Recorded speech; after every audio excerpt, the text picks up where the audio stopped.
Turn the lights on!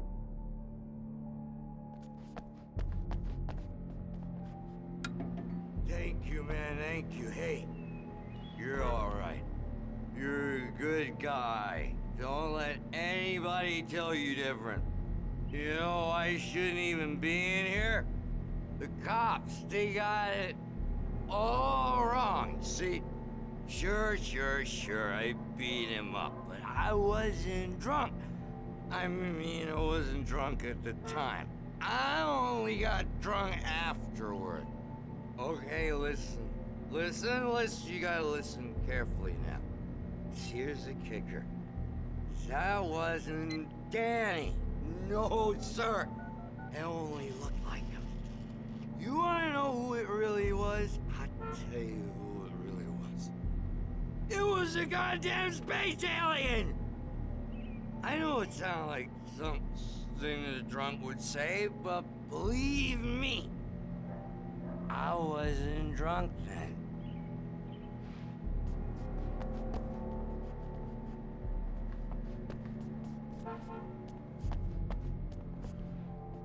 I told him, oh yeah, well, I don't... In spite of its human mask, to describe the dark presence as intelligent would have implied human qualities on something decidedly inhuman. Nonetheless, it found the one spot in the diner that was dark enough. Some light spilled into the corridor, ravaging it. But it took the pain. Horrible as it was, the writer would soon fix that. He would be coming to the one place where it still had power. Where on your feet?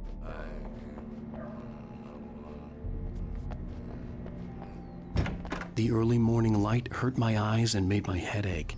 The man on the phone had said, "Go through the fence on the left."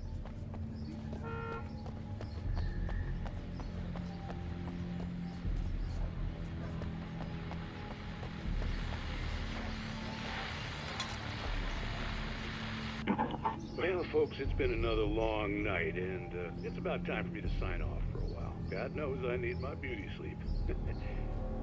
Just one more item before I go. It's been a busy night for the Sheriff's Department. We've had a few broken windows, even a report of shots fired on Main Street. Deputies Mulligan and Thornton had to deal with two intoxicated young men who were celebrating the completion of their Deer Fest float. Now, folks, we get this every year. I know it's exciting, the big day's almost here, but let's save it for the party and leave the gunplay for the shooting competition, huh? There's no point in getting all worked up yet.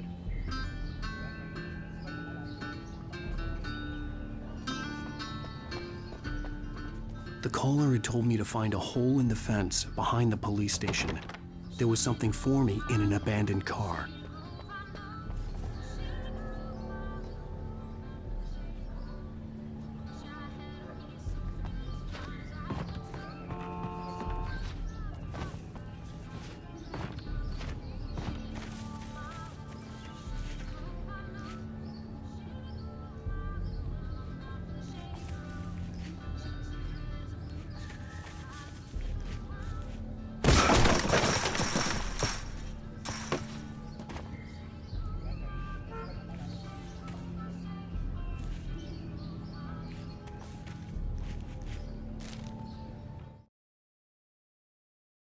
The kidnapper fired his gun one last time, and the shadow vanished into the darkness it had come from. See? Nothing to it, Wake. The thought of Alice in his hands was revolting. We stood on the wooden platform of Lover's Peak, the waterfall on the mountain behind us, the lights of the radio mast blinking red in the heights above. I fought with the urge to take a swing, force myself to speak. Let's cut the act now. Where's my wife?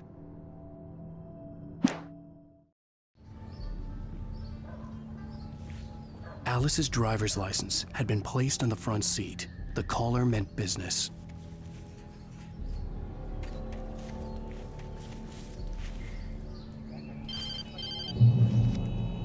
Barry? Ow! Ow! Thank God! Where the hell have you been? I've been trying to reach you for a week, you and Alice. I've been worried sick. I flew out yesterday. I'm here in Bright Falls. Barry, listen to me. I'm at the sheriff's station. Come and get me. I can't talk now. Ow! What the hell is going on? I had to get the sheriff to let me go. I needed to get to Elderwood National Park to meet Alice's kidnappers.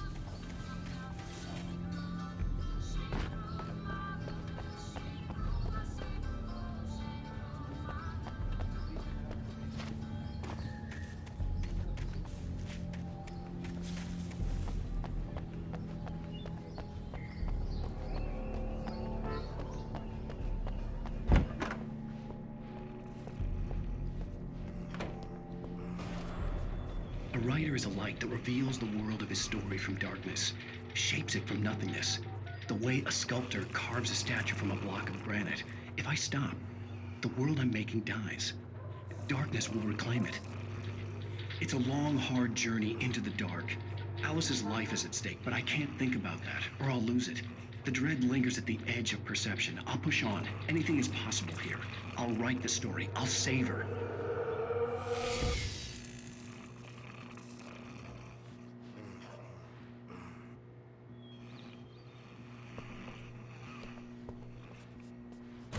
Marvelous, Sarah. I just wanted to settle all the damage the Anderson brothers might have inadvertently caused on their recent and regrettable little outing. They are not accountable for their actions, of course. I can assure you that my staff has been reprimanded. Are you feeling any better, Mr. Wake? I'd like to leave. Am I free to go? Well, we still need to talk about... Am I under arrest? No, of course not. But I need to know where you'll be staying so I can get in touch with you. I'd avoid the motel. The Majestic is known for its roaches. The cabins at Elderwood are pretty nice, though. That sounds perfect. I'm Dr. Emil Hartman. I'd like to invite you to stay at Cauldron Lake Lodge. Did you talk to my wife? I had the pleasure of discussing your situation with her on several occasions. Did you set something up with her? I invited her here. My clinic is a place where... Oh! Hey! Oh, my! Take it easy. Hey, nobody move! Get your hands off of my client! Who are you? I'm Barry Wheeler, his agent. If you have business with Mr. Wake, you talk to me. You yokels won't know what hit you once I sick my lawyers on your asses. No harm done, Sarah. I'm all right. I don't want to press charges. Mr. Wake, my offer still stands. Get me out of here. What the hell was that about, Al? We don't need a replay of that thing with the paparazzi. I thought they were gonna lock you up. I had to talk to someone. I told Barry everything. He thought I was certifiable, but when he heard about the manuscript, I had him. The fact that I'd written something, even if I couldn't remember it, was enough for him. He smelled money. And he believed that Alice had been kidnapped. Anything beyond that was another story. I had a midnight appointment with the kidnapper in a place called Lover's Peak, somewhere in Elderwood National Park. The plan was to rent a cabin. I don't like it, Al. I don't like any of it. It's not good. In fact, it's the absolute opposite of good. Mr. Wake! Barry, you found him! Hi, Rose. Oh, wow, I was just thinking about you, too. Great. I was just bringing Rusty some coffee. He's on the balcony, looking after Max. Poor thing. I really need to go. Great to see you again, Mr. Wake. Later! Who's Max?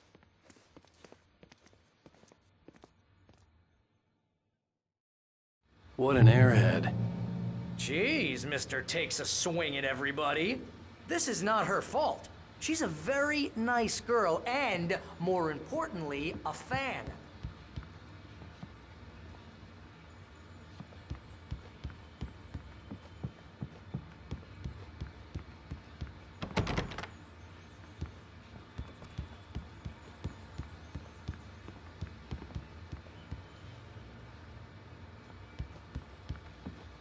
Seriously, Al, what you were saying in the car, just listen to yourself.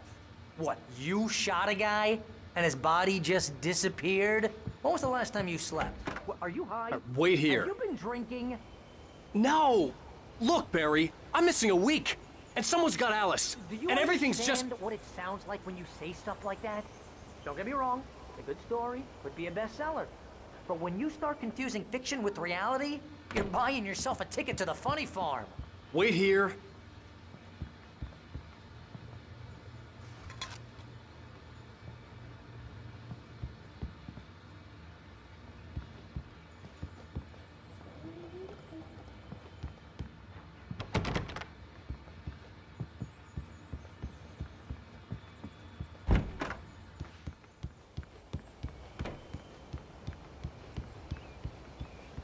Easy there, boy. I'm almost done. Hey, Rusty, right? You rent cabins. Oh, Mr. Wake.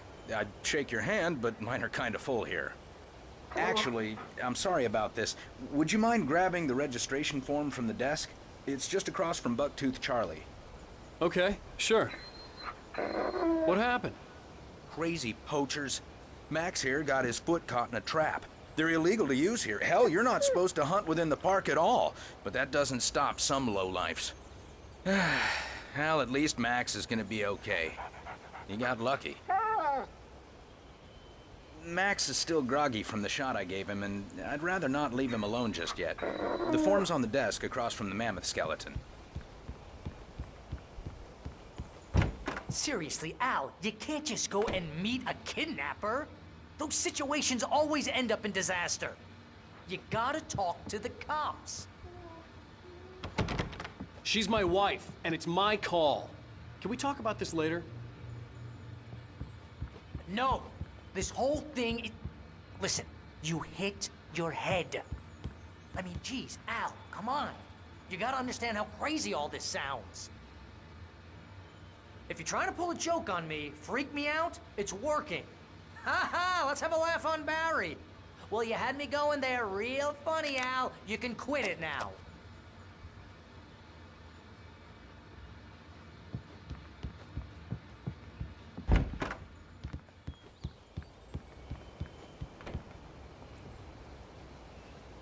I think this is the form you wanted. And here are the keys. Okay, you're all set, Mr. Wake. Glad to have you staying here. Thanks. Can you tell me how to get to Lover's Peak? Oh, sure. It's at the end of the nature trail. Just follow the paths, you'll get to it eventually. It's an easy walk. Nice spot, too.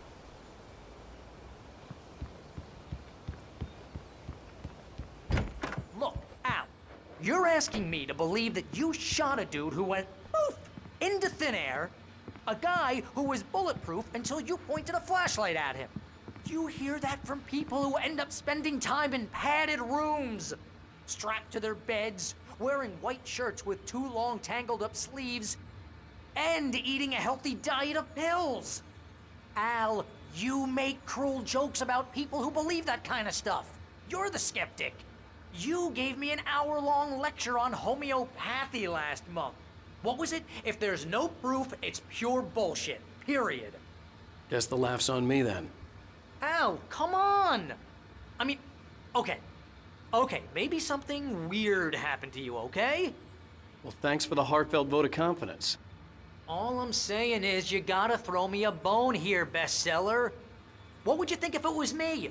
There's no way you should be going out at midnight with a gun.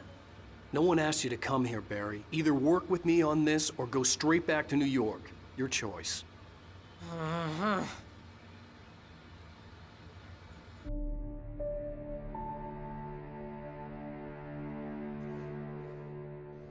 That's just crazy talk, Al. Al! Al? We should go to the sheriff or call the FBI. Damn it, Barry! They'll kill her! This is not a goddamn debate, Barry. I'm going to Lover's Peak. He said to come alone. Okay then. I understand. But you're my best friend, and I'm worried that you're not right in the head. Tell me what to do to help, and I'll do it. You stay here, and if I'm not back by morning, call the cavalry.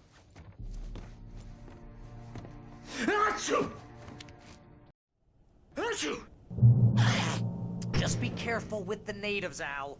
These yokels are dangerous. Everybody hates a tourist, or it'll be Deliverance all over again. Bless you. Oh, this place is trying to kill me. I'll bet there's mold in here, spores, poison ivy, God knows what. This is so not worth a 15% commission.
hold down the fort.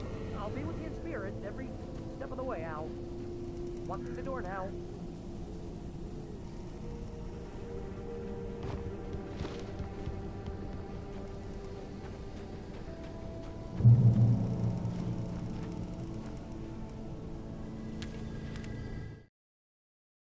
Barry had never gotten along with Alice, but he knew Alan loved her with an almost frightening intensity. And now something had happened to Alice. And here was Al armed with a gun and saying things people got put in padded cells for. It was as if his friend had experienced a massive psychotic episode and was now totally disconnected from reality. It scared the shit out of Barry.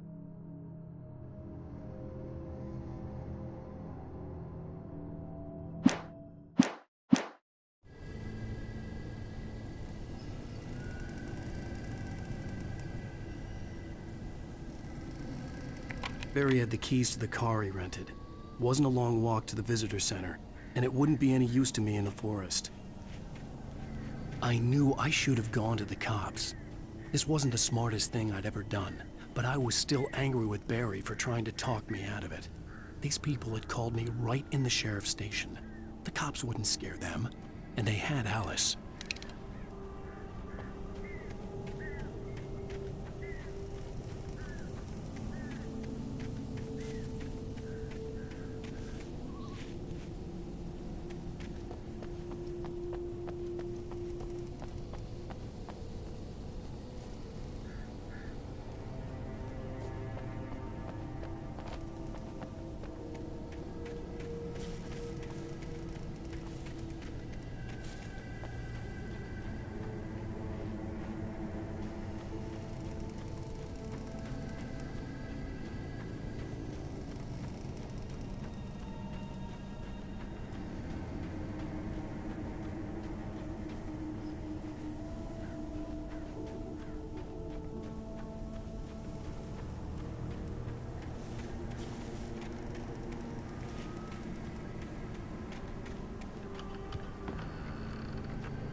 Welcome back to the show, folks. As promised, our very own Dr. Nelson has just parked his rear end in the studio. Doc, what's your Deerfest plan like? My plan? You make it sound a lot more organized than I ever seem to manage.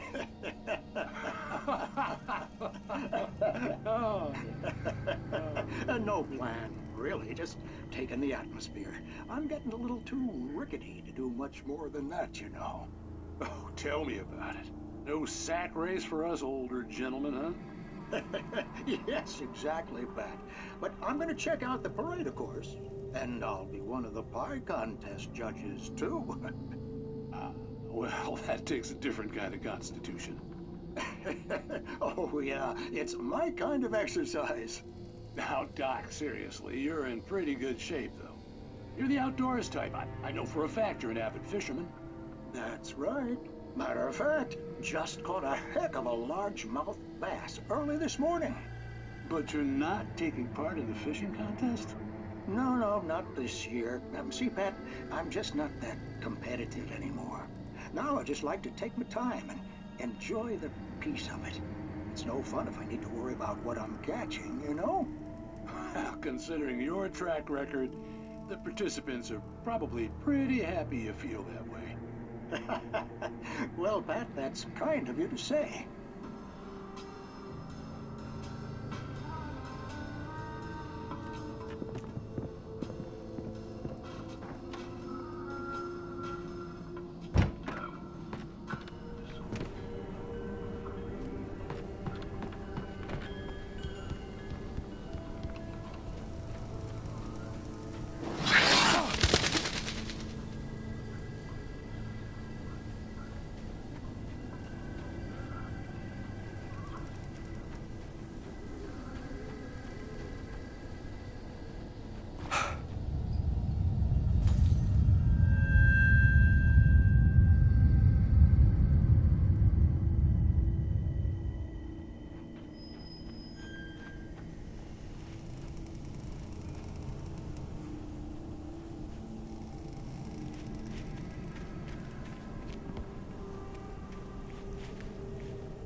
crime and punishment.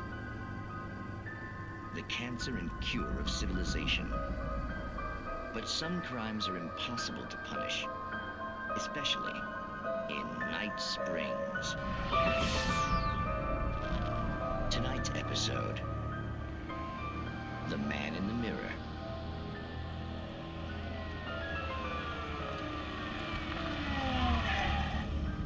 He's inside, Agent.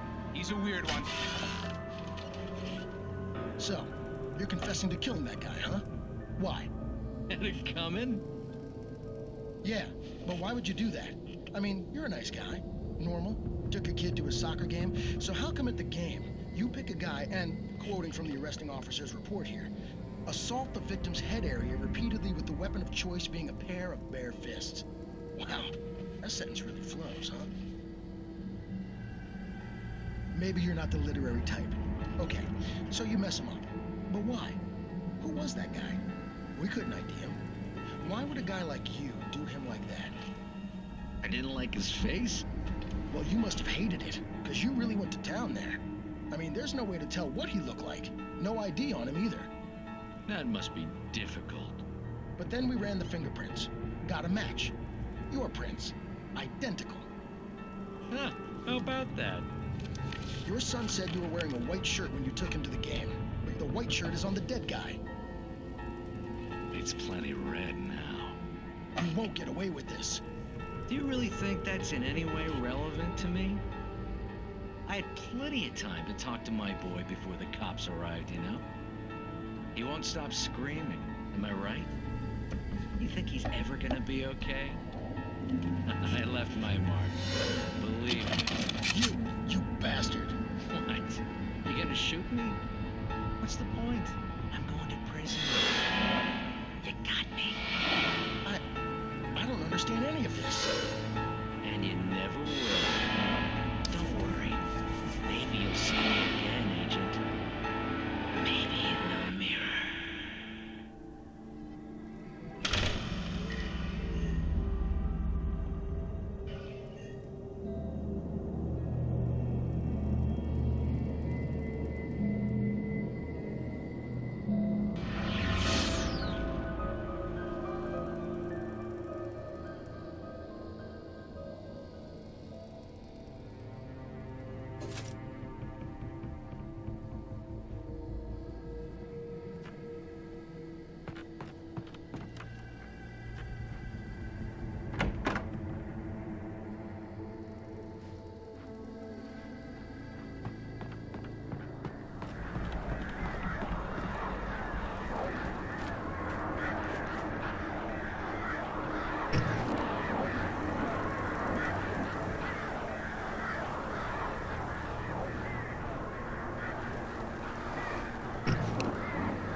The air in the visitor center was heavy with an awful smell, as if some rotten drowned thing had crawled up from its grave. Rusty kept coughing blood. My eyes were drawn to the twisted shape of his broken leg. The attack had been vicious. Max whined in his cage. Rusty's eyes were wild with fear and terror. He gasped. "Mr. Wake, it happened just the way it was on that page."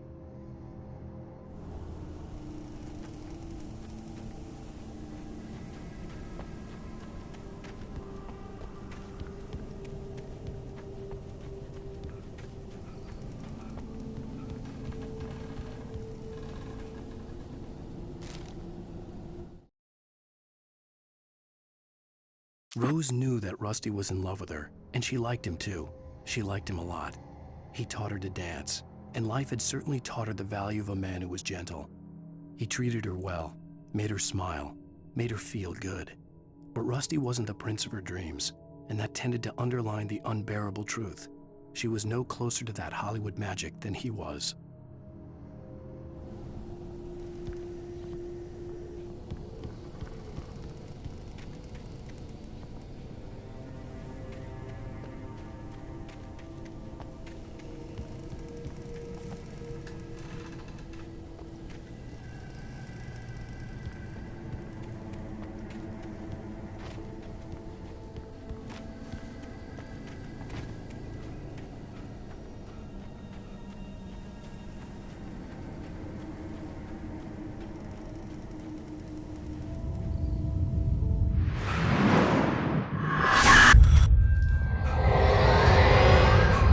The vision left me weak. This was no head injury. Rusty, damn. Rusty, hang on! Oh, God. I'm coming! Please, help me!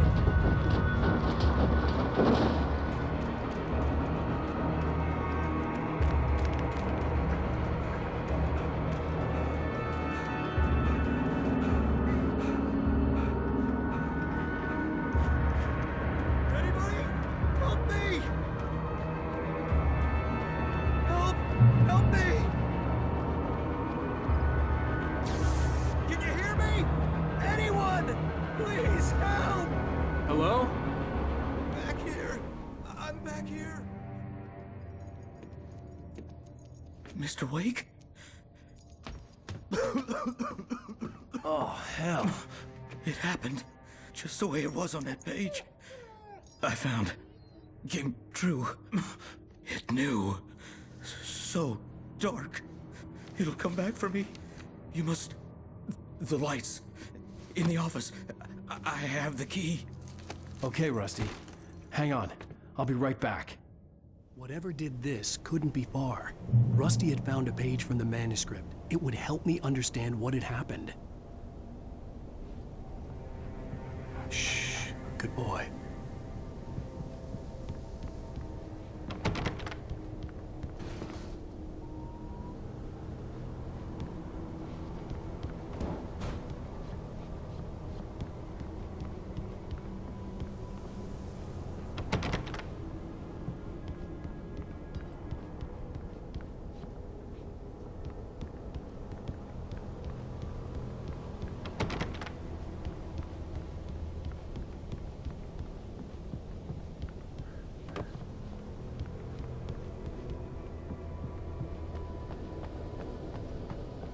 The only way to make sure that Rusty was safe was to get the power running and the lights back on.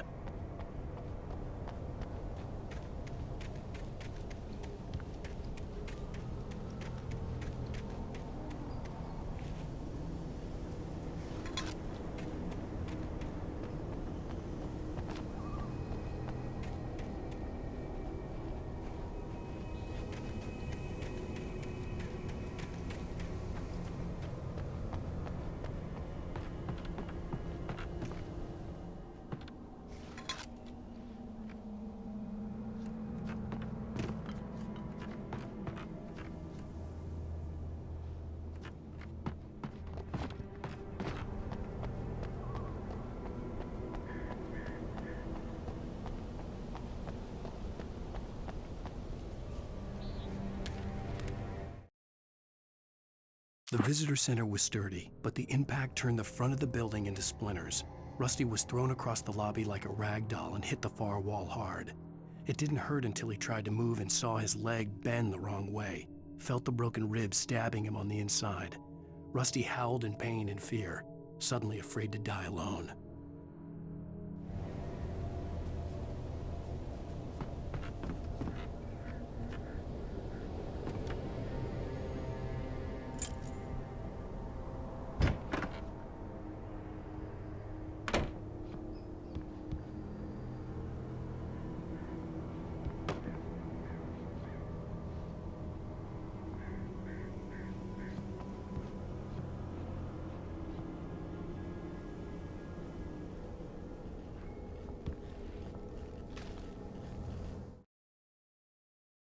At the last instant, I changed direction and threw myself down.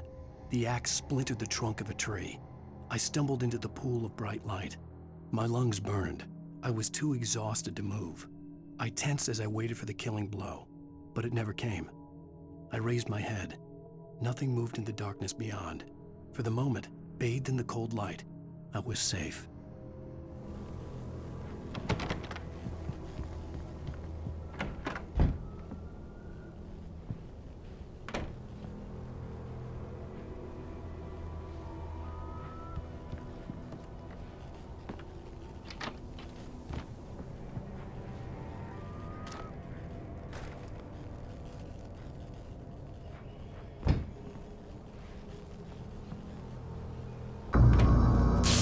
Too late. Someone had destroyed the circuit breaker. There was no way to get the lights back on.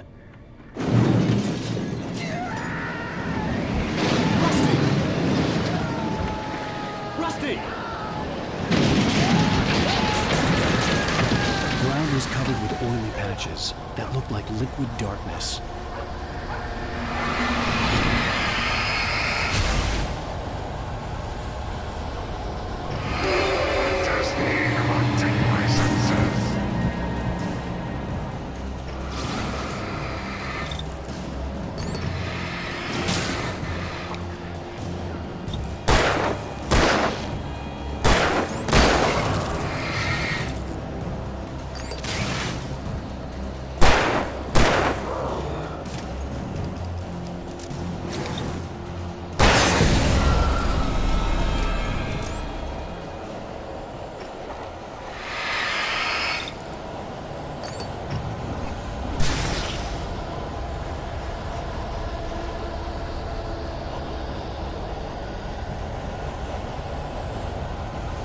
Something had torn a mammoth-sized hole in the wall.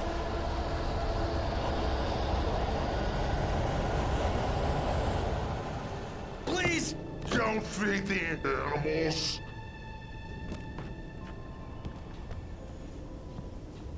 Fishing is only permitted for those visitors who purchase a license. Obey the park ranger's instructions at all times. Rusty? Rusty, no! Never approach closer than 100 yards.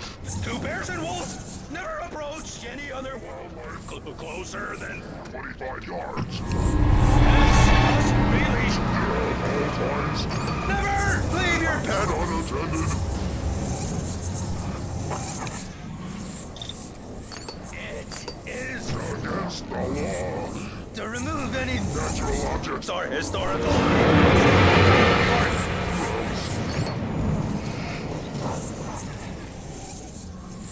This includes even rocks you may find along the river, or even simple berries.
Forget about it, Barry. It's just me going crazy. Oh, jeez. Oh, jeez. You're not crazy. I wish you were crazy, but you're not crazy. Ow, be careful. Stay in the cabin. Don't open the door for anyone. I mean it.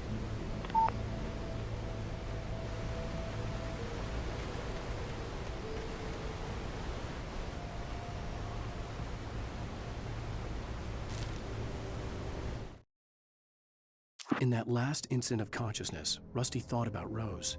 He was older than she was. Rose was barely out of her teens, but she made him feel young and forget what a train wreck his long-dead marriage had been. He still wore the ring. He'd been waiting for her to tell him to take it off. Now she never would.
Lover's Peak was at the far end of the nature trail.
Nobody in Bright Falls seemed to know where Al was, but Rose, the waitress at the diner, had seen him. From what Barry could tell, Al pretty much fell off the face of the earth when he left the diner. Rose was just the kind of fan that Al hated, but she really tried to help. She was smart too, knew a lot about what was going on in the town, knew a lot about Al, even knew who Barry was. Barry liked her. That was no big surprise. When it came to women, Barry and Al rarely saw eye to eye.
I turned the corner, afraid of what the flashlight's beam might reveal. Suddenly, a roughly painted symbol of a torch glowed in the light. Behind it, hidden by a rock, sat a battered metal trunk. It was here for a reason, packed with supplies, batteries, flares, ammo, things you need to make it through the darkness of the night. Something left behind by someone who knew what I knew, and more.